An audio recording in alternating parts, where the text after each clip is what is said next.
All right, all right, all right. So here we are working on this piece. This is a patina, acrylic, and oil on copper. So once again, with this one, it was going to be a wave, and I decided it looks more like a Sleeping Bear Dunes landscape. So that's the direction we're going with this. So yesterday, I added another layer of patina to this area right here and this area right here. So it darkened them up a little bit, and being a little bit darker, I think that helps to bring it forward. So next thing I'm going to do is put a sun right here. So what I did is take one of my sanding discs and centered a circle on there. And I'm going to use that as a stencil, and I'll stencil a sun in there. And then also the ring is going to be around here. So, and the other thing that I'm going to do is put some more oil paint to represent some plants. I don't want to get super realistic about this. I want to kind of walk the edge between a little bit more abstract and a little bit representational. So I'm trying to walk that fine line. I don't want to do too much to this thing. I don't want it to look like a photograph. I want it to have a emotional interaction with the viewer. So they kind of can fill in the lines. It doesn't have to look like a photograph. I want them to feel the painting as they're looking at it. So and then also what I'm going to do is put in some trees up in here.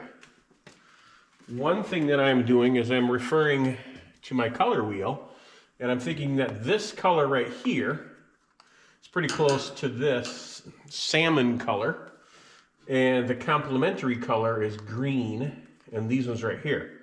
So what I'm going to end up doing is making some bigger tree trunks here. I want some to look like they're older and kind of dead looking, like they have out there on the bluffs of Sleeping Bear Dunes. And then have some that have leaves and stuff on them. So once again, I don't want those leaves to be real crisp. I want them to be a little bit gestured in there. So, and then these down here, I'm going to make complementary. Ooh, oh no, look at that. I just made a boo-boo, so I'm gonna wipe that off right now. Made a little bit of a mess, and what am I gonna do? It looks like it's black fly season out there on the dune. Take a little bit of acetone. Once again, I hope it doesn't wreck the painting. I'm always saying that. I hope it doesn't wreck the painting. All right.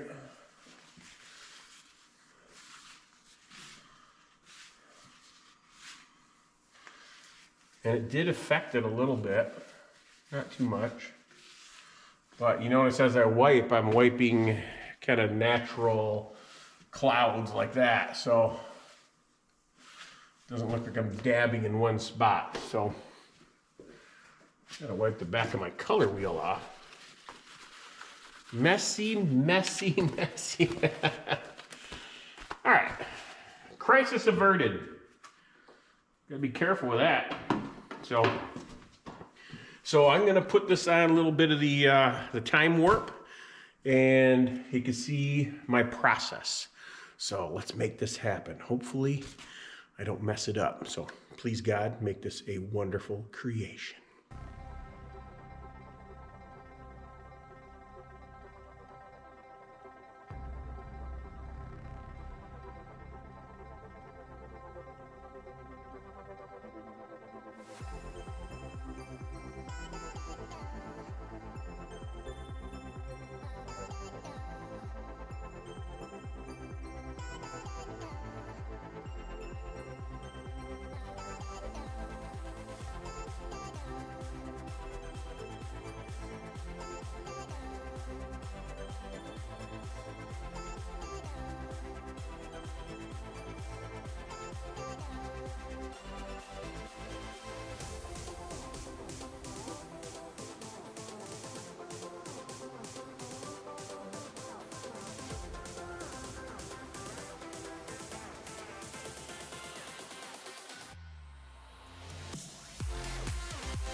Okay, I think that went pretty good. I do work in layers, so that last layer was all oil paint.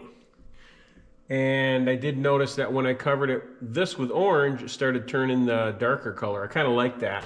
So I might actually hit it a couple more times to get that silhouetted leaves and foliage in there before I put in the bigger branches and leaves and stuff. But I'm going to leave this, that yellow isn't quite right yet, but I'm going to leave it and probably hit it with a different layer tomorrow. And I don't want to do too much with this patina down here. I think it's going pretty good right now. And this is supposed to represent the light hitting the sand on the other side of the dune.